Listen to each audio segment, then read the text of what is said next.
Cockroach Janata party அவர்களுடைய அந்த எழுச்சி இதோட அஸ்தமனம் ஆயிற்று அப்படின்னு நினைச்ச நேரத்தில் இந்தியாவினுடைய பல்வேறு நகரங்களில் போராட்டங்கள் நடத்தினாங்க. இப்போ நம்ம பேசிக்கொண்டிருக்கக்கூடிய இந்த வேளையில் டெல்லியில் இருக்கக்கூடிய ஜந்தர் மந்தரில் தொடர் போராட்டத்தை நடத்த போவதாக அறிவித்து அவர்கள் கூடியிருக்கிறாங்க. கலைபுரம் நடைபெற்று கொண்டிருக்கிறது. இதனுடைய விளைவுகள் என்னவாக இருக்கும்? சொன்னது போல காக்ரோச் ஜனதா பார்ட்டி மிகப்பெரிய ஒரு ஒரு ஒரு எழுச்சிமிக்க கட்சியாக உருவெடுக்கக்கூடிய வாய்ப்பெல்லாம் இதில் இருக்கிறதுன்னு பார்க்குறீங்க? உண்மையிலே நம்ம சொன்ன மாதிரி நம்ம எல்லாருமே ஒரு அண்டர் எஸ்டிமேட் தான் பண்ணோம்.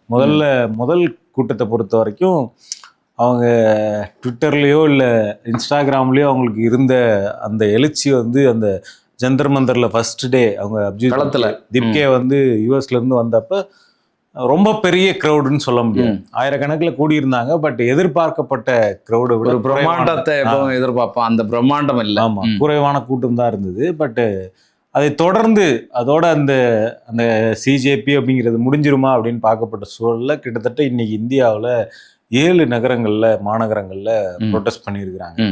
குறிப்பாக புனே, பெங்களூர், ஹைதராபாத், இந்த மாதிரி ஜெய்ப்பூர் பல மாநகரங்களில் ப்ரொட்டஸ்ட் பண்ணியிருக்கிறாங்க.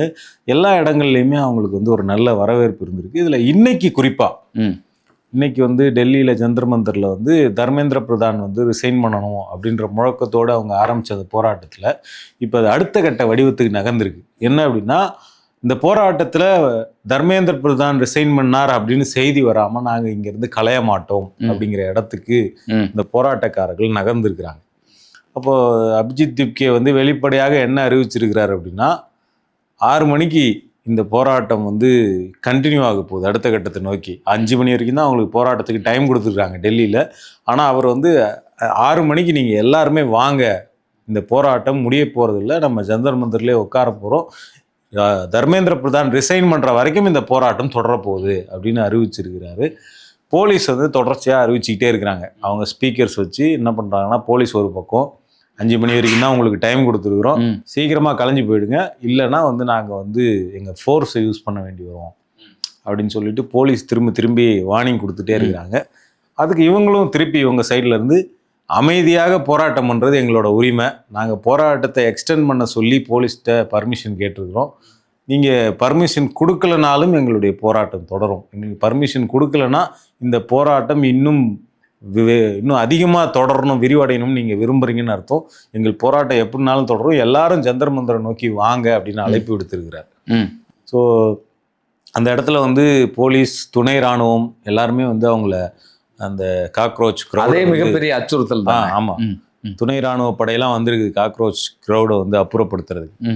குறிப்பாக இப்போது அந்த நீட் தேர்வில் சூசைட் பண்ணிக்கிட்ட மாணவர்கள், நீட் தேர்வு தள்ளி வைக்கப்பட்ட பிறகு அது ரத்து செய்யப்பட்டு திருப்பி தள்ளி வச்சதுக்கப்புறம் கிட்டத்தட்ட இந்தியா முழுக்க 12 மாணவர்கள் சூசைட் பண்ணியிருக்கிறாங்க. அதில் இப்போது சமீபத்தில் தமிழ்நாட்டில் ஒரு ஸ்டூடெண்ட், ஒரு பொண்ணு, கோவை. இப்படி இந்த 12 மாணவர்களுடைய தற்கொலை அப்படிங்கிறது மிகப்பெரிய எழுச்சியை வந்து எல்லா ஜென்ரேஷன் மத்தியிலையும் உருவாக்கியிருக்கு. ஒரு இது வந்து ஒரு ஜென்சி அல்லது ஜென் ஒய், ஜென் எக்ஸ் அல்லது இந்த மாதிரியான ஒரு பர்டிகுலர் ஜென்ரேஷன்கிட்ட மட்டும் இல்லாமல் இந்த காக்ரோச் ப்ரொட்டஸ்ட் அப்படிங்கிறது எல்லா தரப்பும் கலந்து கொள்ளக்கூடிய போராட்டமாக மாறி இருக்கு.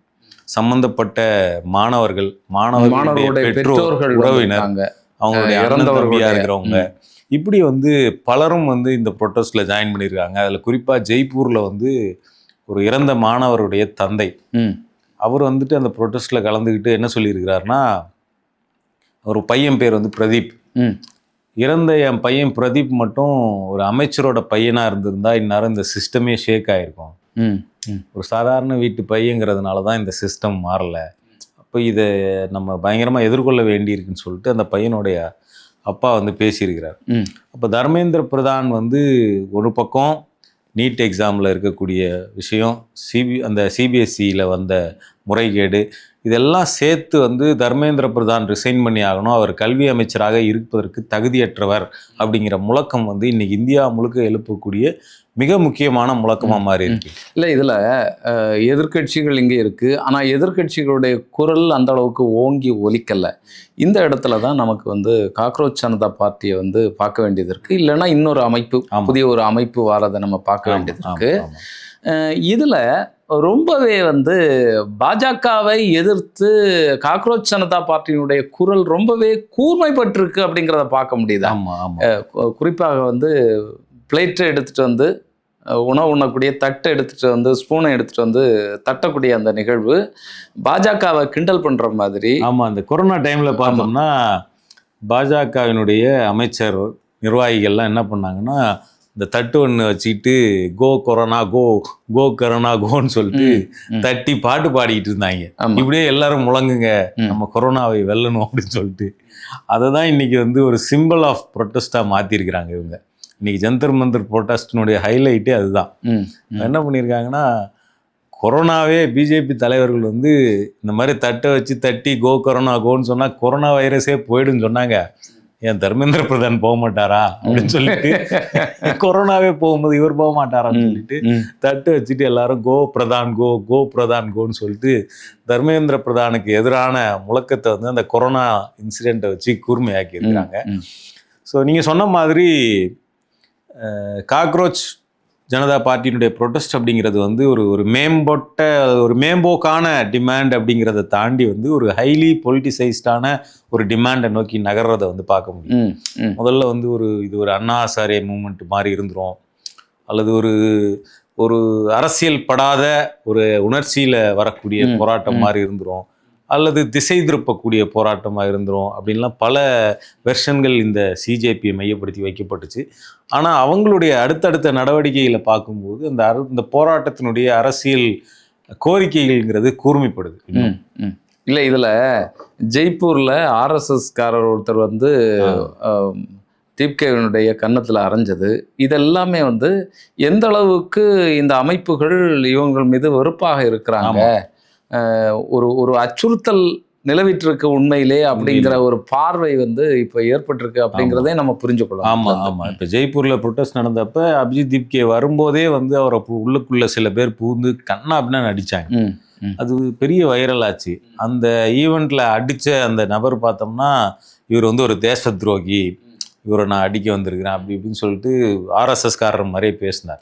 கடைசியில் அமெரிக்காவிலேருந்து வந்த ஒரு கரப்பான் பூச்சியை நான் அடிச்சு கொல்லுவேன் அப்படிங்கிறது தான் என்னுடைய மனசுல இருந்தது. இப்போ ஜாமீன்ல வெளிவந்த போது ஆர்எஸ்எஸ் காரர்கள்லாம் ரொம்பவே வரவேற்று மாலை போட்டு வரவேற்றிருக்காங்க, இது பண்ணியிருக்கிறாங்க. ஸோ அப்போ வந்து இந்த அபிஜித் தீப்கேங்கிறவரையோ அல்லது இந்த கரப்பான் பூச்சி ஜனதா கட்சிங்கிறதையோ பாரதிய ஜனதா கட்சியும் ஆர்எஸ்எஸும் எவ்வளோ ஆபத்தானதாக பார்க்குறாங்க அப்படிங்கிறதுனுடைய வெளிப்பாடு தான் அவங்க வந்து தாக்கப்படுறது. அல்லது இப்போது இன்றைக்கி 6 மணிக்கு மேலே அவங்க டிஸ்பர்ஸ் பண்ணுறதுக்கான வாய்ப்பு இருக்குது. துணை இராணுவப்படை உள்ளே புகுந்து அவங்கள கைது பண்ணுறதுக்கான வாய்ப்பு இருக்குது. ஸோ இதெல்லாம் பார்த்து பாஜக ஒரு வகையில் இந்த சிஜேபியை பார்த்து ஒரு அச்சம் அடைந்திருக்குது அப்படிங்கிறத புரிஞ்சிக்க முடியுது. பாஜகவினுடைய அச்சம் நம்மளால் புரிஞ்சிக்க முடியுது. ஆனால் கூடுதலாக காங்கிரஸ் கட்சியும் சிஜேபியை பார்த்து அச்சப்படுது. இந்தியாவிலே வந்து ஆளுங்கட்சி மட்டும் இல்லை, எதிர்கட்சியும் பார்த்து அச்சப்படக்கூடிய ஒரு அமைப்பாக இல்லைன்னா ஒரு கட்சியாக வந்து சிஜேபி மாறி இருக்கிறத நம்ம பார்க்க முடியுது. அவர் என்ன சொல்றாருன்னா, அபிஜித் தீப்கே வந்து காங்கிரஸ் பற்றி பேசுறதுக்கு முன்னாடி அபிஜித் தீப்கே கிட்ட வந்து கேட்குறாங்க, ப்ரெஸ்ல இருந்து வந்து உங்களை அடித்த நபரை பற்றி கேட்குறாங்க. அவர் வந்து அதை ஒரு சிம்பிளாக கடந்துட்டு போறார். இப்போ என்னை அடிச்சதை பற்றி விவாதம் ஆக்கணுங்கிறது தான் அவங்களோட அஜெண்டாவாக இருக்கு. எனக்கு நீதி வாங்கணும், என்னை அடித்த இன்சிடெண்ட்டை பற்றி விவாதிக்கணும் அப்படிங்கிறது தான் அவங்களோட அஜெண்டாவாக இருக்கு. என்ன அடித்தது முக்கியம் இல்லை, என்ன அடிக்கிறதுக்கு இன்னும் 100 பேர் கூட வரட்டும். ஆனால் இந்த டிமாண்டு முக்கியம். இந்த போராட்டத்திலேருந்து இந்த தர்மேந்திர பிரதான் ரிசைன் ஆகிறது அப்படிங்கிற கோரிக்கை தான் முக்கியம். இன்னும் எத்தனை பேர் ஒன்றா வரட்டும், அடிக்கட்டும், ஆனால் நாம யாரும் திருப்பி அடிக்கக்கூடாது அப்படின்ற ஒரு அந்த காந்தியன் தாட்டுங்கிறத முன்வைக்கிறார். காந்தி அம்பேத்கர் 2 பேரையும் தான் அந்த ப்ரொட்டஸ்டினுடைய ஒரு ஃபேஸாக அவர் காமிக்கிறார். இப்போ ஏதோ ஒரு வகையில் அந்த போராட்டம் வந்து இந்த கட்சி அப்படிங்கிறது இதோடு முடிய போவதில்லை. இது இளைஞர்களினுடைய அடுத்த கட்ட வெர்ஷனாக வளரப்போகுது அப்படிங்கிறத நம்மளால் புரிஞ்சிக்க முடியுது. இல்லை, இதில் இன்னொரு கேள்வி எனக்கு. இப்போ நம்ம வெளியில் பார்க்குறது மட்டும் இல்லை, இந்த கட்சிக்கான வேலைகள் வந்து அங்கங்கே நடைபெற்று கொண்டிருப்பதாக நம்ம புரிந்து கொள்ள முடியுமா? அப்படி அதுக்கான கட்டமைப்பு வேலைகளை தான் பண்ணிட்டு இருக்காங்க. ஸோ அந்த சோனம் வங்சங் உள்ளே வந்ததாக இருக்கலாம், ஒவ்வொரு மாநகரத்துலேயும் அவங்க ப்ரொட்டஸ்ட் பண்ணுறதா இருக்கலாம், இது எல்லாமே வந்து அவங்க வந்து அந்த அமைப்பை கட்டுறதுக்கான வேலையில் இருக்கிறாங்க. ஸோ பட் இன்னும் அந்த அமைப்பை கட்டுறதுக்கான எத்தனை அளவுக்கு அனுபவப்பட்ட ஆட்கள் வந்து அவங்க உள்ளே வச்சுருக்காங்க அப்படிங்கிறத பொறுத்து தான் இந்த கட்சியினுடைய அடுத்த கட்ட வீரியம் என்னவா இருக்குங்கிறத பார்க்க முடியும். பட் அதெல்லாம் தாண்டி இன்னைக்கு தமிழ்நாட்டில் வந்திருக்கக்கூடிய ரிசல்ட், டிவிகே ஜெயிச்சது இருக்குல்ல, அது ஒரு விஷயத்த நமக்கு கிளியராக காட்டுது. அது என்னன்னா, நீங்கள் ஒரு அரசியல் கட்சியாக நீங்கள் ஒரு பிரச்சாரம் பண்ணி ஜெயிக்கணும் அப்படின்னா உங்களுக்கு அனுபவப்பட்ட தலைவர்கள் இருக்கணும், அல்லது ஒரு ஸ்ட்ராங்கான ஒரு பேஸ் லெவல் கட்டமைப்பு இருக்கணும். அப்படிங்கிறதெல்லாம் ஒரு இம்பார்ட்டண்ட் இல்லை. இன்னைக்கு இருக்கக்கூடிய இந்த ஒரு இன்டர்நெட் யுகத்தில் வந்து இதெல்லாம் இல்லாமலேயே வந்து நம்ம வந்து மக்களை போய் ரீச் பண்ணிட முடியும், கிரவுண்ட் வரைக்கும் ரீச் பண்ண முடியும், அவங்க மீது ஒரு ட்ரஸ்ட்டை கிரியேட் பண்ணி ஓட்டும் போட வைக்க முடியும். அப்படிங்கிறதுக்கான ஒரு விஷயத்தை வந்து இன்னைக்கு டிவிக்கே இங்கே ஜெயிச்சது வந்து காட்டியிருக்கு. ஓகே, நிச்சயமா. அதில் ஆனால் இன்னொரு கேள்வி கூட இருக்கு. நீங்கள் டிவிக்கேல விஜயினுடைய முகத்தை எடுத்து மாத்திட்டீங்கன்னா அப்புறம் வந்து இது இப்படி வெற்றி பெற்றிருக்குமா அப்படிங்கிற ஒரு கேள்வியையும் நம்ம இதில் உட்படுத்தி பார்க்க வேண்டிய தேவை இருக்கு. இல்லை, அது ஓகே, நீங்கள் சொல்றது புரிஞ்சிக்க முடியுது. இப்போ விஜயினுடைய இமேஜ் அப்படிங்கிறது தான் கீழே வரைக்கும் அது சீக்கிரம் போய் சேர்ந்ததுக்கான காரணம். ஆனால் இந்த இமேஜ் இல்லாமலேயே கரப்பாம்பூச்சி வந்து போய் சேர்ந்துருச்சு. அதுக்கு விஜய் மாதிரி ஒரு முகம் கூட தேவைப்படலை. அது இல்லாமலேயே அவங்களால வந்து கிட்டத்தட்ட 2 கோடி பேர்கிட்ட போய் ரீச் பண்ண முடிஞ்சிருச்சு. அப்போது ஒரு முகம் இல்லாமலும் ஒரு விஷயத்தை வந்து கோரிக்கைகளை முன் வச்சு கொண்டு போய் சேர்க்க முடியும் அப்படிங்கிறதுக்கான எக்ஸாம்பிளாக தான் இன்றைக்கி கரப்பாம்பூச்சி இருக்கு. இதோடைய வளர்ச்சி எந்த லெவலில் இருக்குது அப்படிங்கிறத அவங்க அடுத்த கட்ட லெவலுக்கு மாநாட்டையோ இல்லை கட்சியாக அதிகாரப்பூர்வ அறிவிப்பையோ வெளியிடும்போது தான் அது நமக்கு தெரிய வரும். இல்லை, இதில் நீங்கள் சொன்ன ஒரு ரொம்ப முக்கியமான விஷயம் என்னென்னா, இதில் வந்து எவ்வளவோ ஆழமாக இப்போ அனுபவம் மிக்கவர்கள் எவ்வளோ பேர் இதில் வாராங்க அப்படிங்கிற ஒரு விஷயம். இன்னொன்று வந்து அரசியலில் கூர்மையாக பார்க்குறவங்க, தீப்கே மாதிரி அரசியலை அன்றாடம் உற்று கவனிக்கக்கூடியவங்க, இங்கே என்ன நடக்கு அப்படிங்கிறத பார்த்து கொண்டிருக்கிறவங்க, இதுலேருந்து ஒரு மாற்றம் தேவை அப்படின்னு சொல்லி நினைக்கக்கூடியவங்க எவ்வளோ பேர் இருக்காங்க அப்படிங்கிறதையும் நம்ம வந்து பார்க்க வேண்டியது. இல்லைன்னா மேம்போக்கா ஒரு மாற்றம் அப்படிங்கிற ஒரு வெற்று வார்த்தைன்னு கூட அதை நம்ம சொல்ல முடியாது. அந்த ஆழம் தெரியாமலேயே பேசுவாங்க. இன்னைக்கு ஒரு மாற்றம் ஏற்பட்டால் கூட நாளைக்கு அடுத்த எலெக்ஷனில் கூட இதே வார்த்தையை வந்து பயன்படுத்துவாங்க. இது ஒரு ஃபேஷன் மாதிரியே இருந்துட்டு இருக்கு. இதை தாண்டி எவ்வளவு ஆழமாக இந்த இளைஞர்கள் நிற்கிறாங்க, எவ்வளவு பார்வை அவர்களுக்கு அரசியல் பார்வை இருக்கு அப்படிங்கிறதையும் நம்ம வந்து ஆக்சுவலாக தான். இப்போ நீங்கள் டிவிக்கே எடுத்துக்கிட்டிங்கன்னா அவங்களுக்கு வந்து இப்போ கரப்பாம்பூச்சி ஜனதா கட்சிக்கு இருக்கிற மாதிரி ஐடியாலஜிக்கலாக எதுவுமே இல்லை. நிச்சயமா. ஸோ அது எதுவுமே இல்லாமல் ஒரு ஃபேஸ் மட்டுமே முன் வச்சு மாற்றம்ங்கிறத மக்கள் நம்பி இருக்கிறாங்க. எந்த கட்டமைப்பும் இல்லாமல் அது போய் சேர்ந்துருக்குது. எந்த கேண்டிடேட்டு யார் என்ன எதுன்னு பார்க்காம மக்கள் ஓட்டு போட்டுருக்குறாங்க. அப்படி இருக்கும்போது இவங்க ஒரு ஸ்ட்ராங்கான ஒரு டிமாண்டோட, ஸ்ட்ராங்கான ஒரு ஐடியாலஜிக்கல் இதோட வராங்க. அவங்க எடுத்திருக்கக்கூடிய இஷ்யூங்கிறது ஒரு அண்டர் எஸ்டிமேட் பண்ணக்கூடிய இஷ்யூ கிடையாது.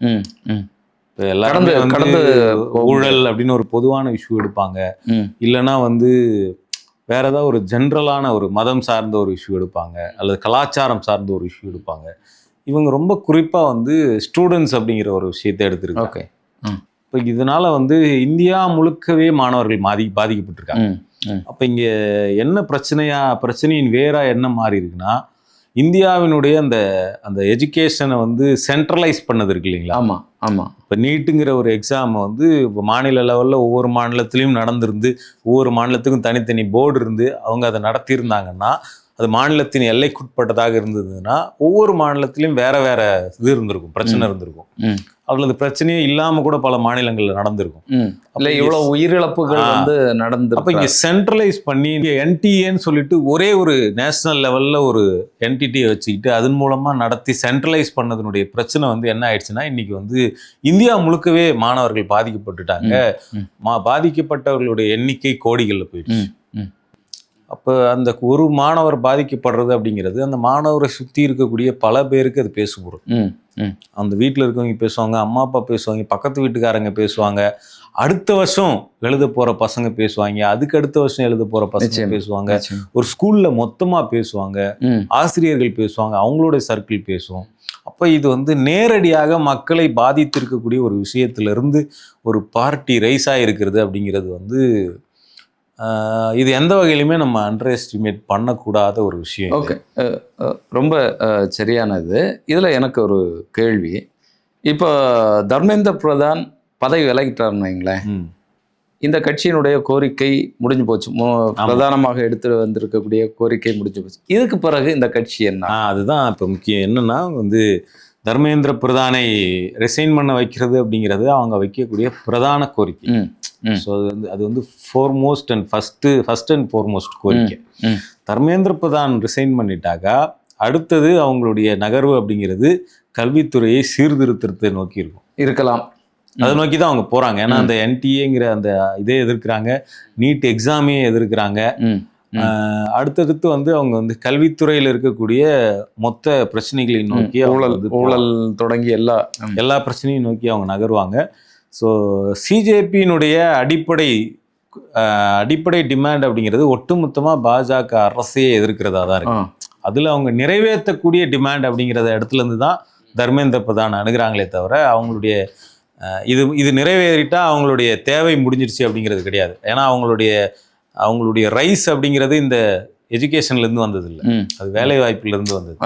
அன்எம்ப்ளாய்மெண்ட் பற்றி, வேலை இல்லாதவர்களை பற்றி சீஃப் ஜஸ்டிஸ் பேசினதுலேருந்து தான் அந்த மூவ்மெண்ட் எழுந்தது. அதனால் அவங்களுக்கு வந்து ஸ்கோப் இன்னுமே நிறைய இருக்கு. இது வந்து அவங்க வந்து ஒரு நிறைவேற்றக்கூடிய டிமாண்டை வச்சிருக்கிறாங்க, நிறைவேற்ற முடிகிற டிமாண்ட். அதில் அவங்க வெற்றி அடைஞ்சிட்டா அந்த வெற்றியை வைத்துக்கொண்டு அவங்க வந்து இன்னும் அடுத்தடுத்த விஷயங்களுக்கு நகருவாங்க. இப்போ நீங்கள் வேலை வாய்ப்பின்மைன்னு எடுத்துட்டிங்கன்னா இந்தியாவில் இன்றைக்கி கிக் எக்கனாமி அப்படிங்கிறது ரொம்ப பெருசாக வளர்ந்துருக்கு.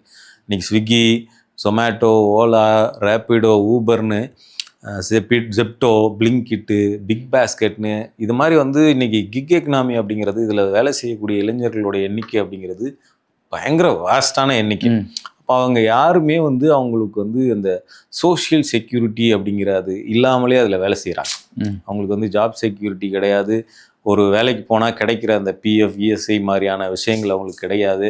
அவங்க ப்ராப்பரான எம்ப்ளாய்மெண்ட் அக்ரிமெண்ட் இல்லாமல் ஒரு பார்ட்னர் அப்படிங்கிற பேரில் அவங்கள ஜாயின் பண்ணிக்கிட்டு ஒரு பெரிய தொழில், ஒரு கொள்ளை அப்படிங்கிறது இங்கே நடந்துக்கிட்டு இருக்கு. ஒரு சுரண்டல் நடக்குது எம்ப்ளாயீஸ் மேலே.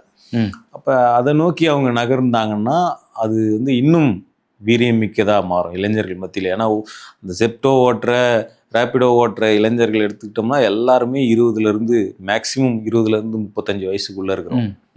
எல்லாமே படித்தவர்களாக இருக்கிறாங்க, பெரிய பெரிய படிப்புகளை படிச்சுட்டு எல்லாருமே வந்து டிஜிட்டலாக கனெக்டில் இருக்கிறவங்க. ஏன்னா ஃபோனை வச்சு தான் அவங்களுடைய வேலையே நடக்குது. அப்போ அவங்கள வந்து டிஜிட்டல் மீடியா வழியாக ரீச் பண்ணுறது அப்படிங்கிறது ரொம்ப சுலபம். அவங்க காக்ரோச் பார்ட்டிக்கு தேவையானது அப்படிங்கிறது மாநில லெவலில் தங்களை அடையாளப்படுத்திக்கிற ஒரு லீடர்ஷிப் தான். அதுதான் அவங்களுடைய பலவீனம். ஆக்சுவலாக அபிஜித் விப்கேங்கிறவர் வந்து வட மாநிலத்தை சேர்ந்தவராக இருக்கிறாருங்கிறதுனால இப்போ அவரை வந்து தமிழ்நாட்டில் இருக்கக்கூடிய ஒரு சாமானியன் வந்து தன்னுடைய ஒரு ஒரு ஐடென்டிட்டியாக பார்ப்பானா அப்படிங்கிற கேள்வி இருக்கு. இல்லை, இதில் தமிழகம் மாதிரியான தென் மாநிலங்களில் ஒரு வேறுபாடு நிச்சயமாக இருக்கு. ஆனால் வட மாநிலங்கள் முழுக்க அது ஒப்புமை அதை இதாகும். வட மாநிலத்திலேருந்து வரக்கூடிய தலைவர்களை எளிதாக அவ்வளவு ஏற்றுக்கொள்ளக்கூடிய நிலை வந்து தென் மாநிலங்களில் இருக்காது. கர்நாடகா, ஆந்திரா, தெலுங்கானா, தமிழ்நாடு, கேரளா உட்பட மாநிலங்களில் இருக்கிறது ரொம்ப குறைவாக இருக்கும். இல்லைன்னா அதனுடைய அந்த சிந்தனையினுடைய அடிப்படையிலேயோ அதனுடைய தாக்கத்தினுடைய அடிப்படையிலையோ இன்னொரு இது வரலாம். நமக்கு கடந்த காலத்தில் ஆம் ஆத்மி கட்சி எந்த அளவுக்கு தமிழகத்தில் வந்து ஒரு ஆதிக்கத்தை செலுத்து அப்படிங்கிறது நமக்கு தெரியும். ஒரு பேரளவுக்கான ஒரு கட்சியாகத்தான் இருந்தது அப்படிங்கிறதையும் நம்ம இதில் வந்து பார்க்க வேண்டியதாக இருக்குது. இதில் மிக மிக முக்கியமாக பாஜக இதில் என்ன முடிவு எடுக்கும்? அப்படி முடிவு எடுக்கக்கூடிய பட்சத்தில் என்ன மனநிலையில் எடுப்பாங்க அப்படிங்கிறது ரொம்ப முக்கியமானது. இந்த காக்ரோச் ஜனதா பார்ட்டிக்கு அடிபணிந்து கல்வி அமைச்சரை வந்து ரிசைன் பண்ண வைக்குமா அப்படிங்கிற மிகப்பெரிய கேள்வி இங்கே இருக்குது. அப்போ அது ஒரு காங்கிரஸ் எதிர்கட்சிகளுக்கெல்லாம் அடிபணியாமல் இன்னைக்கு நான் தான் அப்படின்னு சொல்லி கோலோச்சி கொண்டிருக்கக்கூடிய ஒரு அரசு இவர்களுக்கு அடிபணியுமா? அப்படி அடிபணிந்தால் அது எந்த மாதிரியான தாக்கத்தை இங்கே ஏற்படுத்தும், உருவாக்கும்? இதில் காங்கிரஸினுடைய நிலை பதட்டம் என்னவாக இருக்கும் அப்படிங்கிறதையும் நம்ம இதில் பார்க்க வேண்டியது. அதான் இப்போ என்னன்னா, ஒருவேளை இவர்களுடைய டிமாண்டுக்கு பாஜக அடிபணிந்தது அப்படின்னா, ஏன்னா அடிபணிகிறதுக்கான வாய்ப்புகள் பிரகாசமாக இருக்கிறதா எனக்கு தெரியுது. ஏன்னா வந்து அந்த மூமெண்ட் வந்து க்ரோ ஆகுது. அது வந்து ஷ்ரிங்க் ஆகல, சுருங்கலை. இல்லை, இது வந்து ப்ராப்பரா ரொம்ப ஸ்லோ அண்ட் ஸ்டெடியா க்ரோ ஆகுது. Okay okay. அது வந்து ஏதோ திடீர்னு ஒன்று வெடிச்சு அது வந்து காணாம போல. அதுதான் சிறப்பான. ப்ராப்பரா ஸ்லோ அண்ட் ஸ்டெடியா மூவ் ஆகுது. அதுக்கு வந்து இப்போ நீங்கள் பார்ட்டிசிபேட் பண்ணுறவங்களுடைய எண்ணிக்கையை விட வெளியிலிருந்து ஆதரிக்கிறவங்களின் எண்ணிக்கை வந்து நிறைய இருக்கு. ஸோ இந்த ஆதரவை வந்து பாஜகவுக்கு எதிராக திரும்பும் அப்படிங்கிறத ஆர்எஸ்எஸோ பிஜேபியோ உணராமல் இருக்காது. ஸோ எனக்கு தெரிஞ்சு தர்மேந்திர பிரதானை வந்து பலி கொடுப்பதற்கான வாய்ப்பு நிறையவே இருக்குதுன்னு நினைக்கிறேன். உடனடியாக இல்லைன்னாலும் காக்ரோச் ஜனதா பார்ட்டியினுடைய எழுச்சி அந்த ஒரு நிலைக்கு தள்ளும் அப்படின்னு சொல்லி எதிர்பார்க்கலாம். ஆனா வந்து ஒருவேளை அது நடந்தது அப்படின்னா அந்த இடத்துல காங்கிரஸினுடைய இருப்பு அப்படிங்கிறது பெரிய லெவல்ல கேள்விக்குள்ளாகும். நேத்து வந்து சின்ன பசங்க போட்டு தள்ளிட்டாங்க. நீ வந்து 50 வருஷம் 60 வருஷமா இருக்கிறேன்னு சொல்ற, நான் தான் ஆர்எஸ்எஸ் எதிர்க்கிறேன்னு சொல்ற, எதிர்ப்பு அரசியலின் வடிவமே காங்கிரஸ் தான் சொல்லிட்டு இந்தியா கூட்டணி கட்சியில் உட்காந்துட்டு அவங்களெல்லாம் அவமானப்படுத்துகிற மாதிரி நாங்கள் தான் எதிர்ப்பு அரசியலின் வடிவம்னு சொல்கிறேன். உங்களுடைய ஃபார்மெட் வேற, எங்கள் ஃபார்மெட் வேற, எங்களுடைய பிறப்பே எதிர்ப்பு அரசியலிருந்து வந்ததுதான் சொல்லிட்டு சொல்கிறேன். ஆனால் உன்னால் இதை செய்ய முடியல, இது கிட்ட கூட நெருங்க முடியல. உன்னால் இளைஞர்களை ஒன்று சேர்ப்பதற்கான அல்லது திரட்டுவதற்கான எந்த வேலை திட்டமோ அல்லது எதுவுமே உங்ககிட்ட இல்லை. ஆனால் நேற்று வந்த பசங்க, சின்ன பசங்களாம் சேர்ந்து ரவுண்டு கட்டி போட்டாங்கடான்னு சொல்லுவாங்கல்ல, அந்த மாதிரி நேற்று வந்த பசங்க வந்து அவனுங்க வந்து அசால்ட்டாக வந்து ஒரு இளைஞர்களை திரட்டி மக்களை திரட்டி வந்து ரிசைன் பண்ண வச்சுட்டானுங்க. அப்போ உன்னை எதுக்கு நான் நம்பணும் அப்படிங்கிற கேள்வி வரும். நீ வந்து எதுவுமே பண்ண மாட்டேன், சும்மாவே பேசிக்கிட்டு இருப்ப, சும்மாவே வீடியோ பேசிக்கிட்டு இருப்ப, சும்மாவே ரீல்ஸ் போட்டுக்கிட்டு இருப்ப. ஆனால் அவன் என்ன பண்ணுறான், என்னை அரெஸ்ட் பண்ணுங்கன்னு சொல்கிறான். என்னை அரெஸ்ட் அபிஜித் துப்கே நீ போட்டிருக்க வீடியோ, என்னை அரெஸ்ட் பண்ணுங்க, என் கூட கைதாகணும்னு நினைக்கிறவங்களாம் கைதாகுங்க, நம்ம சிறையிலேருந்து இந்த போராட்டத்தை தொடருவோம். அதே மாதிரி இந்த போராட்டத்தை நீங்கள் கைவிட்டுறாதீங்க, நான் சிறைக்கு போனாலும் இந்த போராட்டத்தை விரிவுபடுத்துங்க, இன்னும் எத்தனை சிறைகள் வந்தாலும் இந்த போராட்டத்தை அடுத்தடுத்து பெருசு பண்ணிக்கிட்டே இருங்க, வன்முறையை கையில் எடுக்காதீங்க, இந்த போராட்டத்தை பெருசு பண்ணுறதை மட்டும் பண்ணுங்கன்னு 6 மணிக்கு அந்த துணை இராணுவ படை உள்ளே வரக்கூடிய நேரத்தில் அபிஜித் துப்கே வந்து வீடியோ போடுறாரு. அப்போ ஒரு ஒரு ஒரு புதுசாக வந்தவங்களுக்கு இருக்கக்கூடிய அந்த வேகமும் அந்த ஒரு விஷயத்தை நம்ம செஞ்சு முடிக்கணும் அப்படிங்கிற கமிட்மெண்ட் இருக்கு இல்லைங்களா, அது வந்து இந்த பாரம்பரிய பார்ட்டிக்கிட்ட இவ்வளோ பலமான கட்டமைப்பு வச்சுக்கிட்டு இருக்கக்கூடிய பார்ட்டிக்கிட்ட இல்லாமல் போனதுக்கான பின்னணி என்ன அப்படிங்கிற கேள்வி இருக்குது. இப்போ காங்கிரஸ் கட்சி தான் நீட்டு அப்படிங்கிற தேர்வு முறையை இந்தியாவில் அறிமுகப்படுத்தணும், சென்ட்ரலைஸ் பண்ணுறதுக்கான அட்டெம்ப்ட் அவங்க தான் பண்ணாங்க. இப்போ அதில் வந்து ஒரு சின்ன லூப் இருந்தது, என்னென்னா மாநிலங்கள் விருப்பப்பட்டா அவங்க வந்து எக்ஸம்ஷன் வாங்கிக்கலாம் அப்படின்னு சொல்லிட்டு, அதையும் கூடாதுன்னு பாஜக பின்னாடி வந்து அதை எடுத்து விட்டுட்டாங்க. இருந்தாலுமே இந்த சென்ட்ரலைஸ் பண்ற ஐடியா, கோர் ஐடியா அப்படிங்கிறது காங்கிரஸ்லேருந்து வந்தது. அப்போ இந்த இடத்துல நின்றுக்கிட்டு நான் தான் இதுக்கு எதிராக போராட போறேன், நான் தான் இதை வீழ்த்த போறேன் அப்படிங்கிறது வந்து மக்கள்கிட்ட அவ்வளோ பெரிய நம்பகத்தன்மையை கொடுக்கறதா இல்லை. அதே மாதிரி நீங்க பேசுறது எல்லாமே வார்த்தைகளாகவும் வெறும் ப்ரெஸ்ஸுக்காக பேசுறதாகவும் பார்லிமெண்ட்ல பேசுறதாகவும் தான் இருக்கே தவிர, மக்களை திரட்டி ஒரு விஷயத்தை போராட்டம் நடத்துறது ஒரு போராட்டம் கூட காங்கிரஸ் நடத்தல. சும்மா டெல்லியில ஏதாவது ஒரு அடையாள போராட்டமா ஏதோ ஒன்று நடத்துவாங்க, அந்த இது மேலே எகுருவாங்க, குதிப்பாங்க, பேரிகார்டை தள்ளி விடுற மாதிரி பண்ணுவாங்க, அடுத்த நாள் அப்படியே இதுவாயிடும். ஒரு தொடர் அன்னைக்கு இயக்கமாக எதுவுமே நடக்கல. அன்னைக்கு ஒரு நாளோட சரி. கிட்டத்தட்ட மோடி அவர்கள் பிரதமர் ஆன பிறகு அப்படிப்பட்ட ஒரு இதை நமக்கு வந்து ஒரு தொடர் போராட்டம் அப்படிங்கிறது, ஒரு தொடர் வேலை திட்டம் அப்படிங்கிறது எந்த இடத்துலயுமே இல்லை. இந்தியா கூட்டணின்னு பாஜகவுக்கு எதிரான ஒரு கூட்டணி, வலுவான கூட்டணி உருவாக்குனாங்க. அந்த கூட்டணியை வீக்கன் பண்ற வேலையையும் காங்கிரஸே தான் பார்த்தது. அந்த கூட்டணி வந்து 2024 நம்ம தான் ஜெயிச்சோம் அப்படின்னு ராகுல் காந்தி பேசுறாரு. நீங்களா நம்புறீங்களோ இல்லையா, நான் நம்புறேன் 2024 இந்தியா கூட்டணி தான் ஜெயிச்சுது எலெக்ஷன்லன்னு சொல்றாரு. ஆனா 24 இருந்து 26 வரைக்கும் இந்தியா கூட்டணியுடைய அந்த ஆலோசனை கூட்டத்தை கூட்டவே இல்லை. இப்போ இவங்க திமுகவை வெளில அனுப்புனதுக்கு அப்புறம் கூட்டியிருக்கிறாங்க. மம்தா பானர்ஜி தோத்ததுக்கு அப்புறம் கூட்டியிருக்கிறாங்க. அப்போ 2 வருஷமா அந்த மூவ்மெண்ட்டே இல்லை. இந்தியா கூட்டணிங்கிறத ஒரு பாஜகவுக்கு எதிரான ஒரு போராட்ட இயக்கமாக மாற்றி ஒரு தொடர் போராட்டங்களை கையில் எடுத்து மக்களின் நம்பிக்கையை பெறுவதற்கான முயற்சியை காங்கிரஸ் எந்த இடத்துலையுமே செய்யலை. அவங்க அதை விட்டுட்டு ஒவ்வொரு மாநிலத்தையும் தேர்தல் வரும்போது அந்த மாநிலத்தில் நம்ம ஜெயிக்கணும் அப்படிங்கிறது மட்டும்தான் அவங்க குறியா இருக்கு. இல்லை, இது ரொம்ப முக்கியமான விஷயம் நீங்கள் பேசுறது. என்னன்னா, ஒரு கட்சி மீது நம்பிக்கை வரக்கூடிய எலெக்ஷனில் இவங்க வெற்றி பெறுவாங்க அப்படின்னு இருந்தால் தான் மற்ற கட்சிகள் எல்லாம் வலுவாக இதோட நிற்கும். இன்னைக்கு அந்த வலு இல்லாததுனால தான் மாநில கட்சிகளை உடைச்சு அதனுடைய எம்பிக்களையும் எம்எல்ஏக்களையும் வந்து பாஜக வந்து தூக்கிட்டு இருக்கு. இன்னைக்கு பார்த்தீங்கன்னு சொன்னால் பாராளுமன்றத்தினுடைய அவர்களுடைய சக்தி வந்து அதிகரிச்சாச்சு, பாஜகனுடைய சக்தி அதிகரிச்சாச்சு. ஒட்டுமொத்தமாக காங்கிரஸ் இருந்த இடம் தெரியாமல் போகுது. தென்னகத்தை தாண்டி வேற எங்கேயும் காங்கிரஸ் இல்லாத மாதிரியான ஒரு நிலை ஏற்பட்டாச்சு. இப்போ இந்த நிலைக்கெல்லாம் காரணமே நம்ம பேசி கொண்டிருக்கக்கூடிய இந்த போராட்டங்கள், அவங்க எடுக்கக்கூடிய முயற்சிகள், இதெல்லாம் இல்லாதது தான் ஒரு காரணம். காங்கிரஸின் மீது சுத்தமாக நம்பிக்கை இல்லை. அதே தான். இப்போ இந்த கரப்பாம்பூச்சி கட்சியை பார்த்து காங்கிரஸ் பதட்டம் அடைவதற்கு காரணமும் அதுதான். நம்ம பண்ணாத ஒண்ணு இவங்க பண்றாங்க. நம்மகிட்ட எல்லாமே இருக்குது, ஆனா நம்ம இதை பண்ணல. அவங்க கிட்ட எதுவுமே இல்லை, அவங்க பண்றாங்க. ஆமா, அவங்க நம்பகத்தன்மையான ஆட்களான்னு கூட மக்களுக்கு தெரியாது, ஆனா அவங்கள தான் நம்புறாங்க. காரணம் அவன் தான் பண்றான், அதை பண்றதுக்கு வேற ஆள் இல்லை. ஆமா, வேலை செய்ய ஆள் இல்லை. அபிஜித் திப்கேயை பார்த்து உன்னை நான் எப்படி நம்புறது அப்படிங்கிற கேள்வியை கேட்கலாம். ரொம்ப லாஜிக்கான நியாயமான கேள்வி. நீ இது வரைக்கும் எங்க இருந்தேன்னு தெரியாது, நீ யாருன்னு தெரியாது, உன்னை எதுக்கு நான் நம்பணும், நீ யாருடைய கைக்கூலின்னு தெரியாது. அப்ப நியாயமான கேள்வி அது. ஆனா அவன் செய்யற வேலையை இன்னைக்கு வேற யாரும் செய்யறதுக்கு தயாரா இல்லை, எதிர்கட்சி செய்ய தயாரா இல்லை. அப்ப நான் செய்யறவனை போய் கேள்வி கேட்க முடியாதுல்ல. ஆமா, இன்னொருத்தன் செஞ்சிருந்தா நான் நீயா நானான்னு முடிவு பண்ணும்போது நீ எனக்கு யாருன்னே தெரியாது, நான் இவன் கூட போவேன்னு சொல்லலாம். நீ எதுவுமே செய்யலைன்னும் போது நான் அவனை கேள்வி கேட்கறதுல அர்த்தம் இல்லை. நிச்சயமா அந்த இடத்துல இருந்து தான் காங்கிரஸினுடைய பதட்டம் வர்றது வந்து நம்ம செய்யாததை இவர்கள் செய்கிறார்கள்.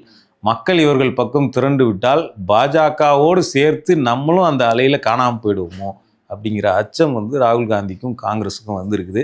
அதனாலதான் வந்து போன ப்ரொட்டஸ்ட் அப்பெல்லாம் வந்து பாஜக எப்படி இந்த மூமெண்ட்டை அபியூஸ் பண்ணுச்சோ, இந்த பார்ட்டியை அபியூஸ் பண்ணுச்சோ, சேம் அளவுக்கு வந்து காங்கிரஸும் வந்து பார்த்தோம்னா ஆன்லைன் அபியூஸ் வந்து இந்த பார்ட்டி மேலேயும் அபிஜித் திப்கே மேலேயும் பண்ணாங்க.